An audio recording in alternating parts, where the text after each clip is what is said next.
one petition containing enough room for the signatures and the bill itself. As you know, the actual bill has to be included in each individual petition.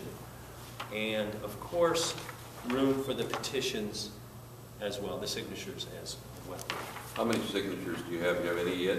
Oh, sure. We have. I don't have a count. We do weekend counts. We don't. How many do you hope to get on election day? We'd like to average, commencing with today, between 5,000 and 10,000 signatures a day. But on election day, don't you want to get more? We recognize on election day, it gives us a huge opportunity to collect additional signatures that will be all valid in all 88 counties. It's a difference between standing in front of a Kmart or going door to door soliciting signatures and literally standing in front of a precinct where individuals are voting and individuals have already been validated by the local boards of elections. We do anticipate that we could collect tens of thousands of signatures on one day here in the state of Ohio, that day being next Tuesday. Our goal is to collect between 50 and 75,000 signatures on that day. You start that process on early voting. And I say that, and that's 50. Sorry, Jim. That's 50 to 75 because of the weather. Depending on the weather. Sure. If it rains in certain parts of the state, it may dampen turnout. And if it's a beautiful day like today, then we'll see greater turnout. I mean, something you guys all know. You start that process on early voting sites. Yes. Early voting sites I should have included in the next few days will also be included in our efforts. We obviously, you probably have this statistic, the top 500 voting locations in the state based on turnout, those kinds of things allow us to make our decisions empirically. How difficult will it be to raise the kind of money that's going to be necessary to get these signatures in a shortened time period? We were asked the same question about Senate Bill 5 and asked a similar question about House Bill 194. With regard to House Bill 194, in just under 6 weeks, we collected the necessary signatures, 318,000, and because the law provides an additional time after petitions are submitted to the Secretary of State, we collected an additional 150,000 signatures in 17 days. You do the math, you see that the infrastructure is in place across the state using a large group of volunteer activists who have become engaged through the course of this year in an attempt to stop John Kasich's right-wing agenda. And you still have the resources after these two other? We do. The Ohio Democratic Party this year will raise more money than at any off-year time in the history of the party. Will it take $1 million to do this? We don't know the final figure. I'd hesitate to say $1 million or 750,000 or a quarter of $1 million because I don't know how much it would take. I do know how much we spent on House Bill 194. It was in the neighborhood of about 250,000. 250. But we're using broad-based coalitions, left-wing coalition, progressive groups, labor activists. It allows us to generate a number of signatures that goes beyond a paid canvas. Chris, how much help are you getting from outside of Ohio, not on issue 2, on issue 3, as well as this? Well, as you know, as Ohio goes, so goes the nation. And with competitive districts as our goal, we also recreganize that doesn't mean we'll win these districts. It makes them competitive so that we could win the districts. That will increase turnout, and obviously when Democrats, independents, and Republicans feel that they have a stronger voice because of the competitive makeup of a given district, that drives turnout, and that bodes well for Democrats. Anytime more people vote in the state of Ohio, it benefits Democrats. If it didn't, you wouldn't see the efforts that were contained in House Bill 194 to limit voting opportunities. There's no secret that Republicans would like to curtail voting opportunities for the state of Ohio because it limits Democrats' choices. So that is driving money from outside Ohio into Ohio? It does. Ohio, as you know, we're quite open with the money we raise and how we raise it and where we raise it. Ohio is a state that attracts national attention. I'm sure it's no different for Kevin DeWine and the Republican Party. And any time there's an opportunity for those national donors to engage here in the state of Ohio, their generosity is shown, and it's no different in Senate Bill 5. As you know, the results of those contributions have been released as of today, as of last week rather, and the same will be with this effort. How many petitions gatherers are you going to have out on election day? Will they solely be doing this, or are these going to be people that are also handing out as you know, our commitment to Bill 5 remains absolute. Defeating issue 2 is our top priority. No activity, whether it's on behalf of this particular referendum campaign or the campaign of a local mayor, will distract our volunteers from defeating issue 2. Having said that, slate cards, sample ballots, those kinds of things, Aaron, that you're speaking of, they'll be handed out as the voter goes in, and the petitions will be gathered as the voter comes out. How much of what you're doing here on House Bill 319 will be volunteer? How much are you expecting? It'll be largely volunteer-driven. Obviously, the petitions are paid for.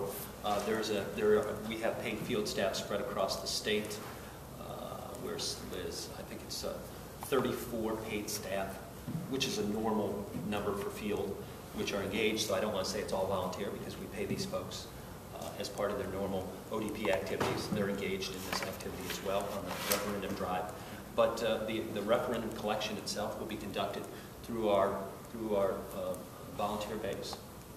John, I said this morning on public radio, WCPN, Joe, give you a little plug.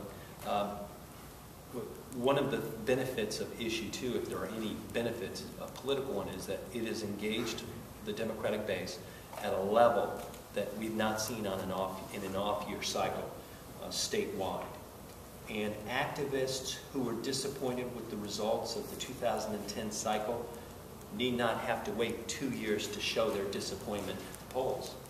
They were engaged in the weeks after the 2010 election by Senate Bill 5's passage, the overreach by the Republicans, and while we demonstrated at the State House and spoke together, lifted our voices together in opposition to Senate Bill 5, we're also able to transfer that energy from gathering merely at State House rallies to county-based volunteer activities, including but not limited to the gathering of petitions and signatures, rather, on petitions. You sound like you really would just as soon reach a compromise on this one, unlike the Senate Bill 5 and House Bill 194. Is that correct? Would you rather have a compromise agreement than have to go through this for the... Well, congressional maps don't provide fundamental policy change. They provide fundamental political change. And then those elected officials then provide the policy change. Changing congressional maps for 10 years, that's a window in time. Changing the state law as it relates to collective bargaining could last 30 or 40 years, if not longer. So I recognize congressional maps in this effort are viewed differently, not just by those who vote on the map, but by our constituencies at home. Having said that, I also recognize that Bill Batchelder, as recently as 2 days ago, said in the newspaper that it is not out of the realm of thinking, I'm paraphrasing, that he would pass an additional map, a congressional map, if he can gather together the votes that could force the Democrats to consider an additional referendum. We will not have the resources to seek 3, 4, 5 referendums on individual congressional maps. And I suspect the Speaker wants to play those political games because if passed as prologue, his passage of legislation that splits the primary is a political ploy that only serves to confuse voters and give him more time to cut a legislative deal, whatever that deal is as it relates to the maps. Speaking of deals, do you feel like you're on the same page as the Black Caucus? Absolutely, and I invite anybody to call me to ask me my opinion about this, including Bob Bennett or anyone else who has an opinion. The OLBC, as all of us know, as all of us should know, was created in 1967 with an effort of several African-American members at the time, including C.J. McClin, who was a legislator from the Miami Valley. C.J. McClin's daughter, Ryan McClin, serves as vice chairwoman of the Ohio Democratic Party and is a petitioner in this case as a member of the Ohio Fair Districts Committee. She and I have had very open and concrete discussions with members of the legislature, including members of OLBC, repeatedly through the course of this entire debate on congressional maps. In addition, I've reached out to members of the congressional delegation and sought their input on our process and our effort and support, and will continue to do so. Sandra Williams' press release today speaks for itself, but it's something that she has told me repeatedly, directly and indirectly over the course of the last 3 or 4 weeks. It does, however, make for good politics. It makes for good soap opera, good drama. It makes for a time when you would not have been paying attention to anything. We now have issue 2. We have congressional maps. This is an exciting time for everybody who covers politics. And I think that the narrative that the Republicans are attempting to create, that there is somehow division with the Ohio Democratic Party, is not based on fact. It's based on perception that the Republicans would like to support, and serves to distract Democrats from our mission, which Sandra Williams so articulately spoke to in her press releases as recently as this morning. So what are they not offering? I mean, do they have to move off the 12 format and they're not willing to do that? I've not ever said that I expect an 8-8 map, a 7-9 map. Here's what I expect: that there are opportunities where districts are drawn that are competitive, and that it gives us an opportunity to reflect the will of the people. Additionally, I appreciate John Husted's revisionist history, and I don't appreciate the editorial boards and the columnists in the state not doing their background work in ensuring that what John has said is completely factual. As a witness to the crime, I can tell you that Speaker then Minority Leader Batchelder said publicly he didn't have the votes in his caucus to provide support for John's initiative a couple of years ago, let alone Armin Budish in his caucus.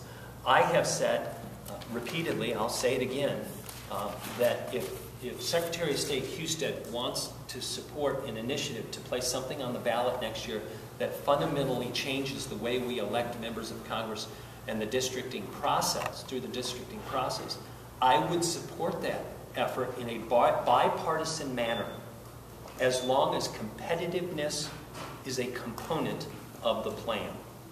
As it stands now, competitiveness is secondary in John's plan to compactness. And we can have visually appealing districts on a map, and they won't be competitive. It won't achieve that goal. I've, as recently as yesterday, reached out to Scott Borgeminke, the Secretary's Chief of Staff, to reiterate that point. I've said it repeatedly, and will continue to do so. I support any initiative that changes the way districting is done, redistricting is done, as long as competitiveness is included. And to date, John's plan does not provide a competitiveness component.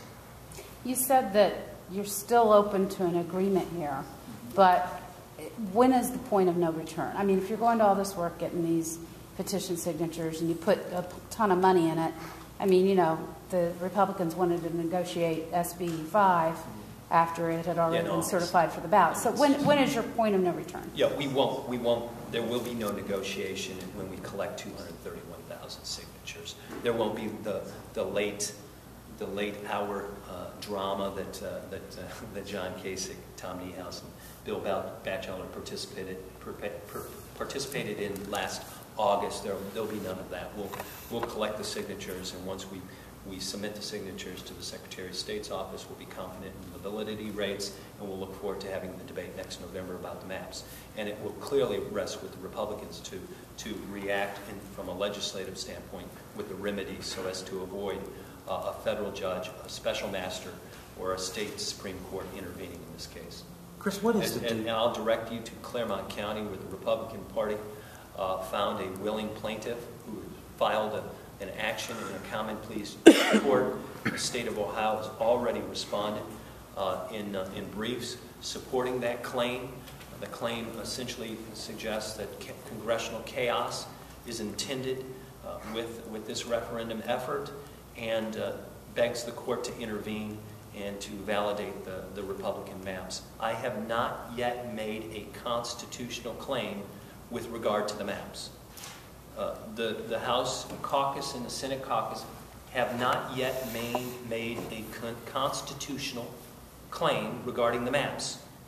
Bill Batchelder, former Judge Batchelder, knows we have not done that. Yet he continues to say, we've submitted a constitutionally sound map. No one's claiming that yet. So any kind of distraction in the courts are just that. It's a distraction which gets us away from what we think we can achieve in a bipartisan way, and that is a map that offers opportunity for both parties to win congressional districts for the next 10 years.